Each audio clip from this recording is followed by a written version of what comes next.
Hello everyone, this is Dr. Joyce Taylor again, and this is your syllabus overview video.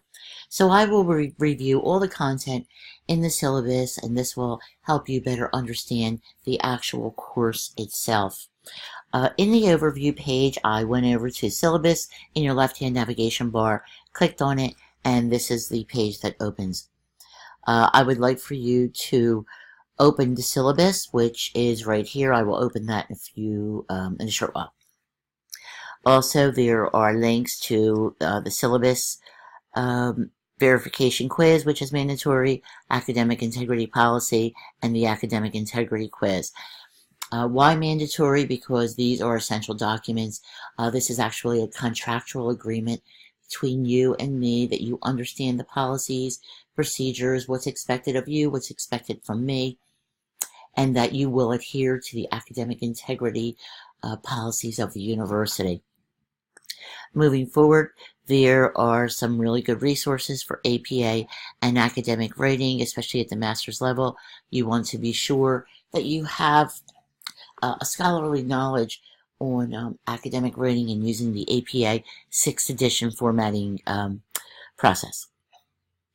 There is no required textbook for this particular course. However, we will be using this article that I have listed here as the foundational framework, and within this article is the Healthcare Innovation Framework, which you will see referred to time and time again, and I just added it here as a quick reference. You'll have other links to this same information in your modules. When you click these links, it'll open the PDF, and you can decide how you like to copy and paste, save in files. I usually save in files.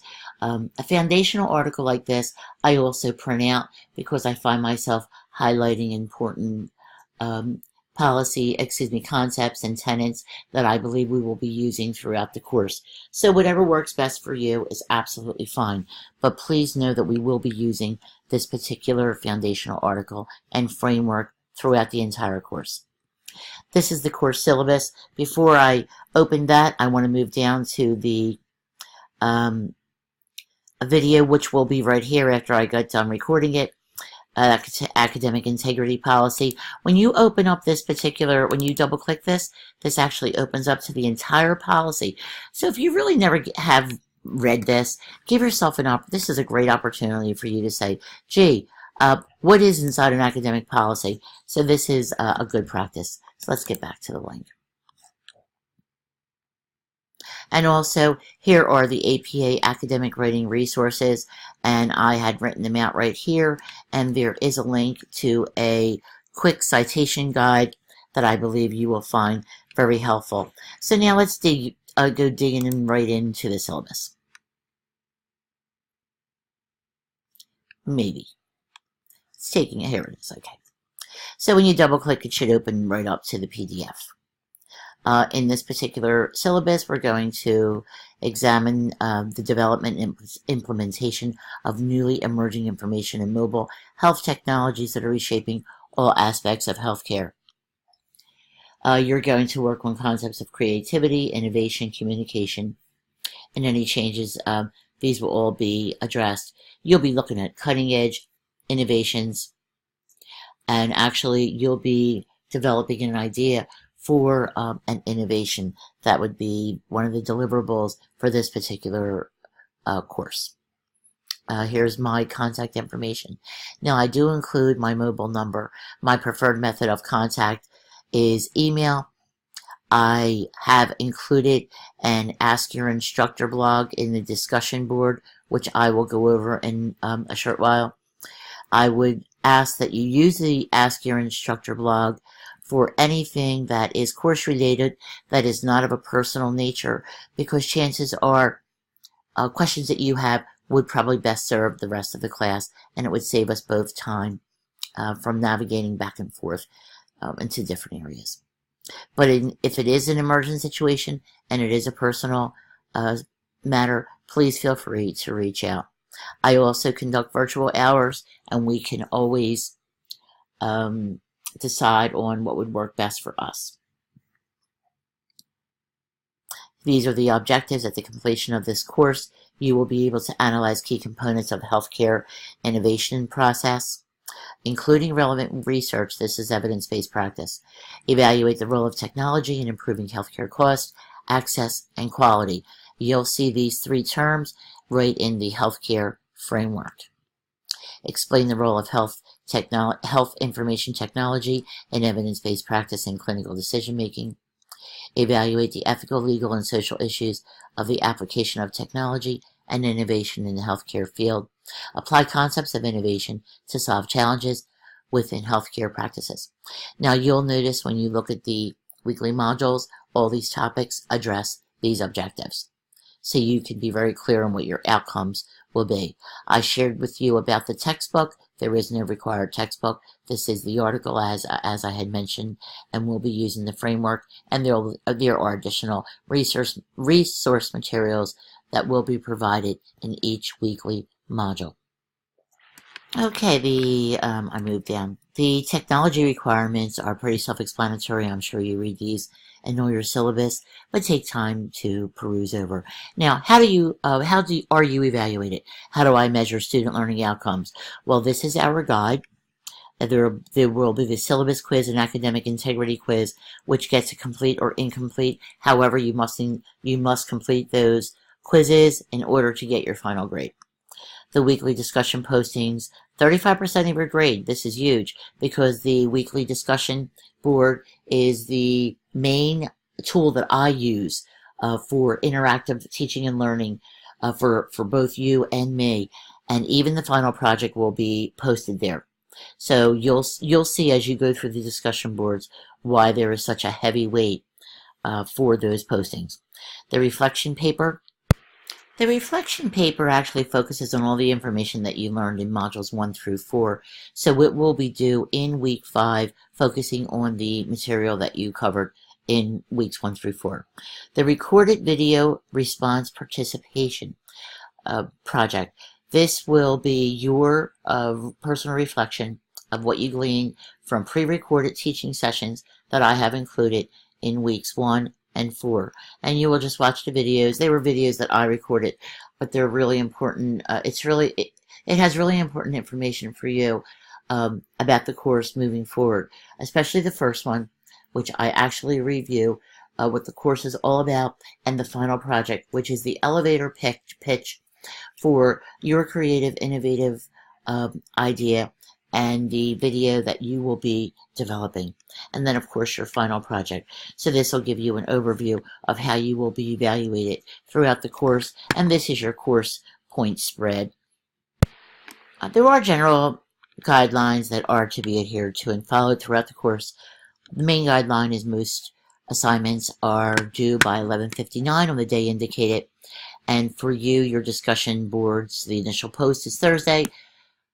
Peer responses are Sunday, and your papers are due by Sunday night, 11:59, except for the final, which has different dates, and they're listed inside the module.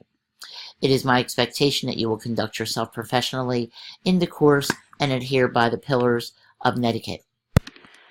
Please be mindful that how we speak doesn't always translate well into the online blog, so kind of reread your postings to make sure that they're respectful and that they're scholarly. Talking about scholarly, let's move on to the weekly discussion postings one more time. I did already talk about that the discussion postings will be 35% of your final grade. Also, I want you to understand that it is a unique opportunity for connecting with your peers by creating conversation, sharing ideas, real-time, real-world experiences. Essentially, when we post early, we give everybody a chance for optimal student outcomes. When you don't post, all learning stops. So I would hope that you be mindful to try to get in the course room as early as possible. I realize life happens, and I don't expect you to be in there every day, but try to post as early as possible. It will benefit you, your peers, and the outcome of the course. One other thing, I would expect that you evidence your responses, especially your initial post. Evidence it from the literature, or whatever is available to you. You can use your reading materials within the modules or anything that you should find on the outside, the web or whatever the situation it is.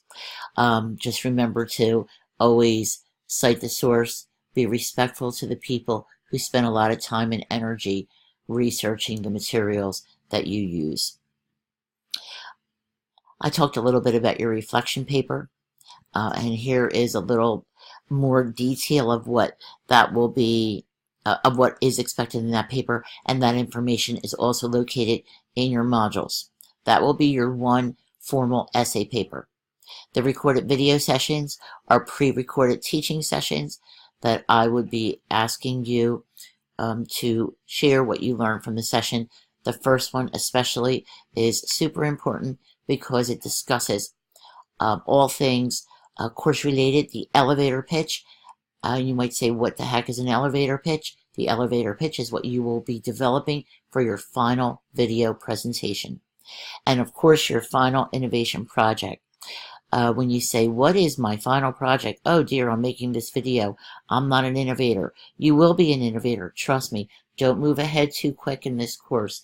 Follow each step along the way within the modules, especially within module 1 through 4. I actually have it all set out that you go through each module, and it helps you build toward your final project. I'll show you that in a minute. I just want to go through the rest of the syllabus to show you what else is in here so you'll know where to find information.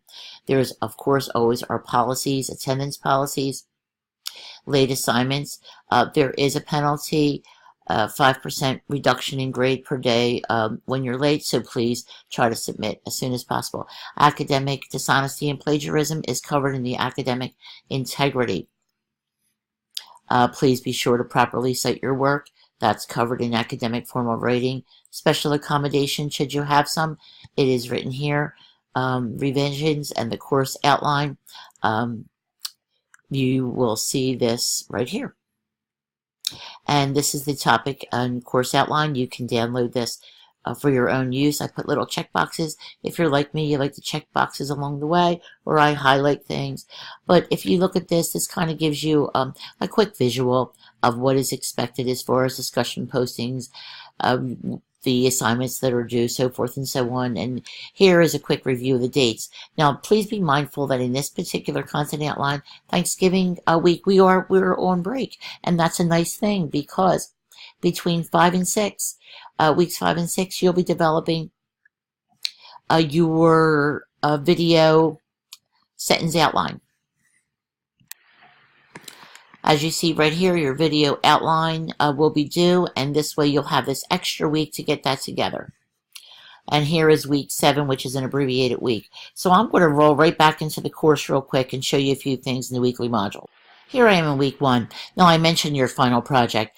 As you can see, you'll see this toolbox. The discussion board activities found in this session on weeks 1 through 4 will guide you in the planning and completion of your final innovation project.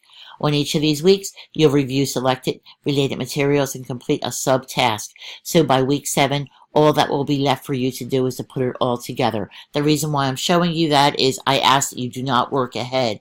Please follow with me along through these particular weeks. You will greatly appreciate that, believe me, because now you're probably saying, oh dear, I don't have a clue, but you will have a clue, especially after watching and reading all the different resources that I have shared with you. And now I moved ahead to Module 6, and this is where you'll see some peer feedback for your sentence outline. And you may have heard me say sentence outline, and you say, what the heck is that? It's actually an outline of how you're going to pull together your final project. And what you want to do is submit your outline to the discussion board for peer feedback. And with you use the feedback that you get from your peers to create a really strong presentation. You will also notice that you'll be using peer feedback for your week 5 project and moving forward. So as you can see, you are definitely supported throughout this entire course. I think you're going to find this really exciting, and I'm looking forward to working with all of you. I hope this was helpful, and I will see you in the course room.